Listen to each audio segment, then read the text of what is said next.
Halo semeton, selamat datang di acara Obsesi, obrolan seputar bahasa Kawi.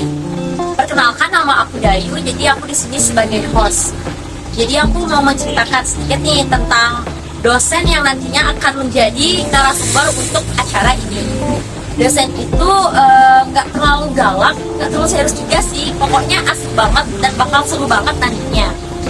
Dan juga dosen ini tuh nggak hanya di bahasa Kawi aja ya, tapi beliau juga memiliki skill-skill lain, yaitu beliau adalah seniman topeng dan juga beliau bisa berdarmu gitu. Jadi untuk wawancara berikutnya itu akan dibawakan oleh teman-teman aku, yaitu Fani dan Hari. Untuk itu kalian jangan kemana-mana ya. Yuk ikuti terus.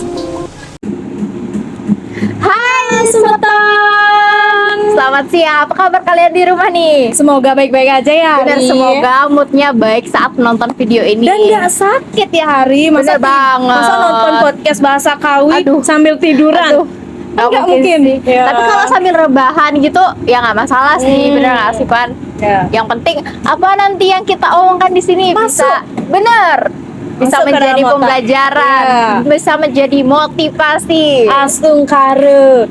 Tapi kok kita matching gini mau ngapain sih? Aduh, Pakai jas. cantik pakai jas.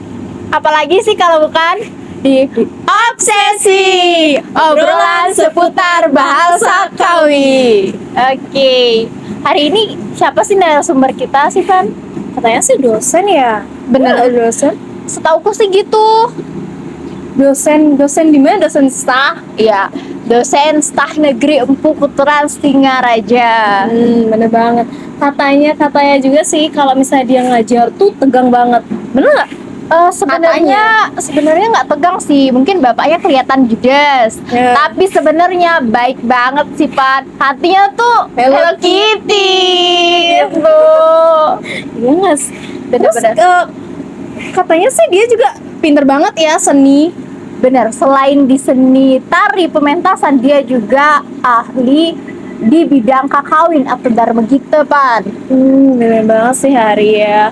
Terus kita basa-basi gini cukup lama banget. Mendingan kita langsung saja nggak sih? Langsung aja sih Pan.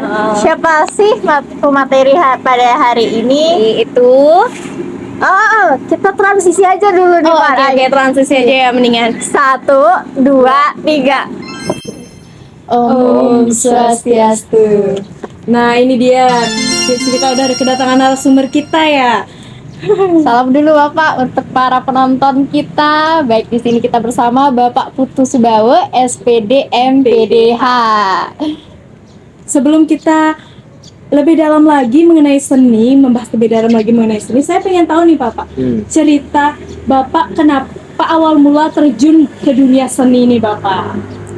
Oke, saya langsung jawab ya. Iya. Kalau pertanyaanmu seperti itu, terjun ke dunia seni sih, nah saya ini mungkin karena lingkungan keluarga dari bapak itu pecinta seni dan penggiat seni, sehingga karena lingkungan yang seperti itu dasarnya, sehingga saya mungkin itu yang menyebabkan tertarik.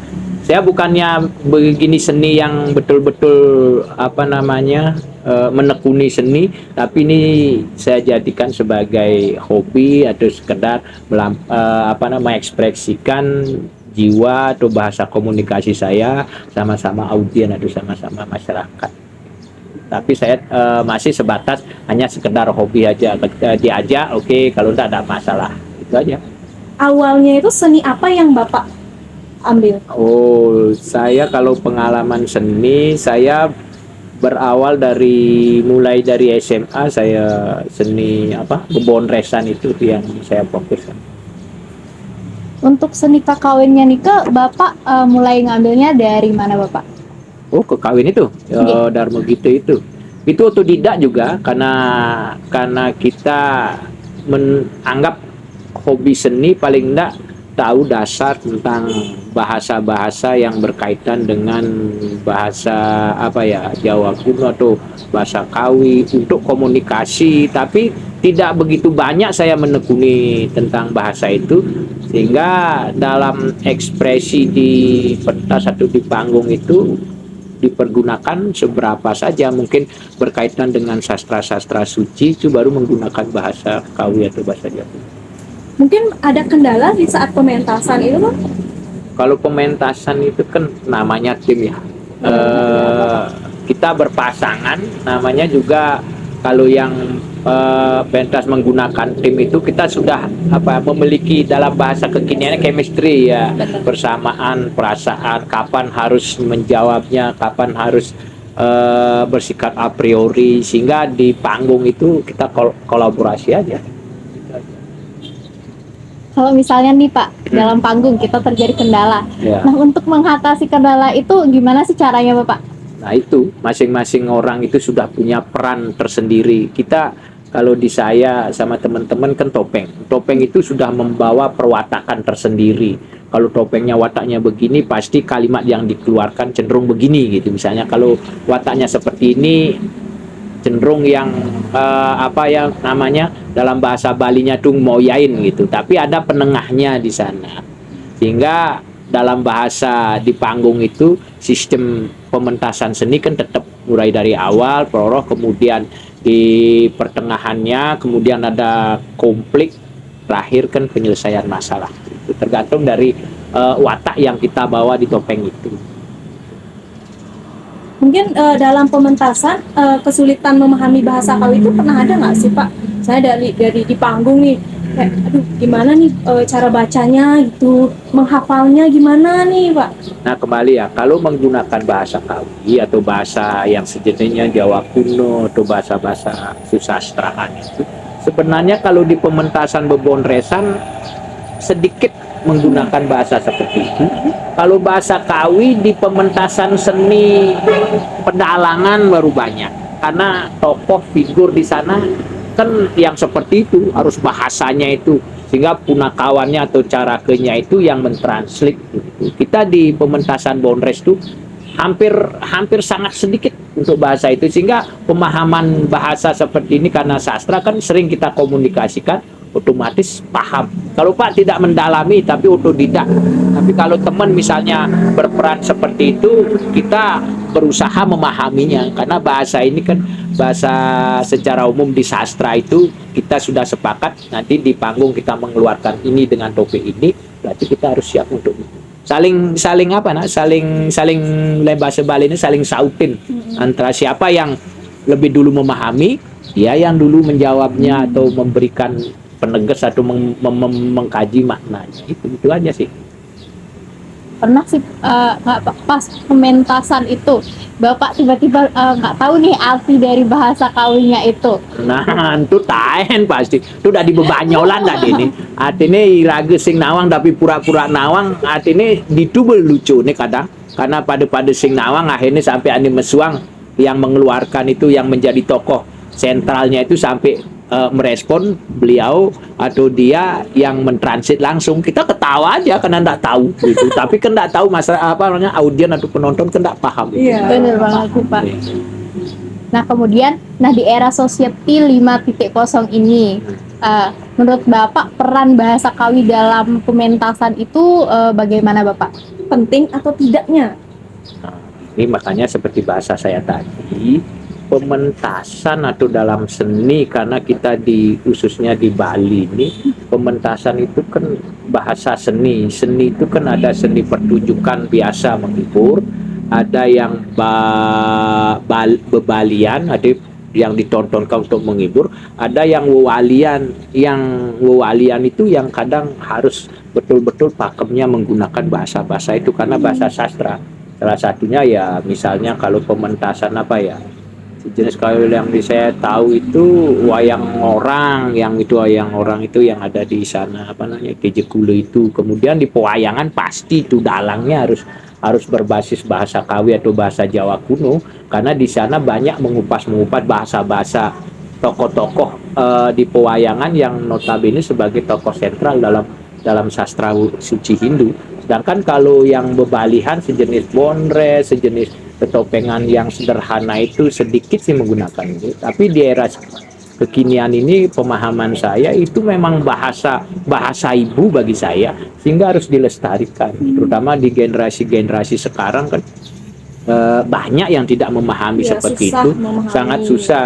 Hanya orang-orang di sastra saja yang menekuni itu. Tapi pemahaman saya sekalian juga sebagai bekal dirimu itu. Sepengetahuan saya belajar bahasa seperti itu karena menggunakan hati beda kualitasnya. Nah, sama seperti kita ngomong baik, ngomong apa namanya, metatu itu, Swastiastu, Punapi, yang bahasa itu terbawa dalam hati. Lain bahasa-bahasa kasar kan emosional kelihatannya. Makanya seseorang yang menekuni bidang seni, contoh Dharma Gita itu nyanyian apa, terbawa dalam diri. Paling enggak suasana hati enak. Tanya besok siapa yang apa tokoh-tokoh yang menekuni Dharma Gita itu curahan hati itu. Sehingga bagi orang len jani pak orang bisa obat stres tuh, karena kembali ke dalam hanya itu apa namanya sarana atau media kita berkomunikasi.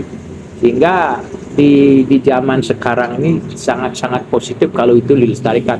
Saudara atau adik-adik semua yang menjadi generasi ini, saya pesan syukur dirimu menekuni seperti ini. Artinya dari bahasa itu kita memahami nilai-nilai apa yang ada di dalam itu. Kalau kita tidak tahu teksnya, artinya itu kan percuma juga. Bahasa sederhana itu. Artinya bahasa-bahasa seperti itu sebagai bahasa super, bahasa komunikasi yang bersifat sakralisasi, ya harus dilestarikan. Itu pesan saya ya. Itu aja. Untuk penonton di rumah nih Pak, kalau misalnya mereka nggak pengen nih belajar bahasa Kawi, mungkin tips Males dari nih. Bapak buat mereka ingin belajar bahasa Kawi. Tips Bapak biasanya Oke. tuh ya luar biasa untuk menarik Motivasinya perhatian. ya. Bener banget. Begini ya, kalau saya belajar dari bahasa psikologi, setiap orang itu memiliki apa namanya keahlian, skill atau kesenangan atau hobi. Saya tidak bisa memaksakan seseorang untuk masuk belajar bahasa Kawi, enggak. Apalagi bahasa sastra seperti ini. Orang sastrawan itu seninya apa? Seni berbahasanya, seni pergerakannya.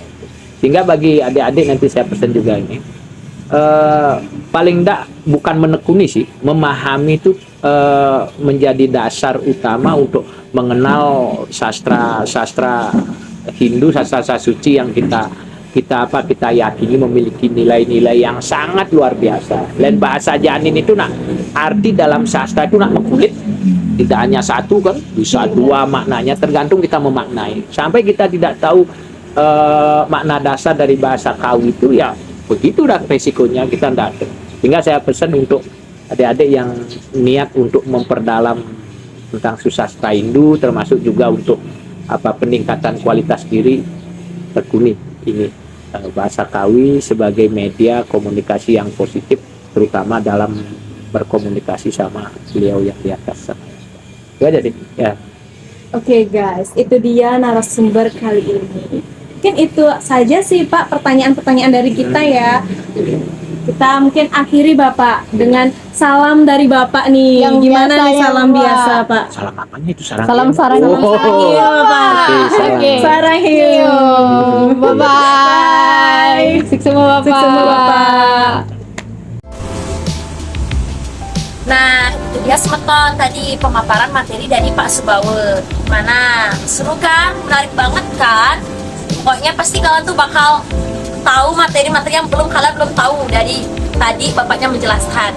Jadi kalian jangan kemana-mana, pokoknya ikuti terus channel ini, subscribe dan like, karena subscribe dan like itu gratis.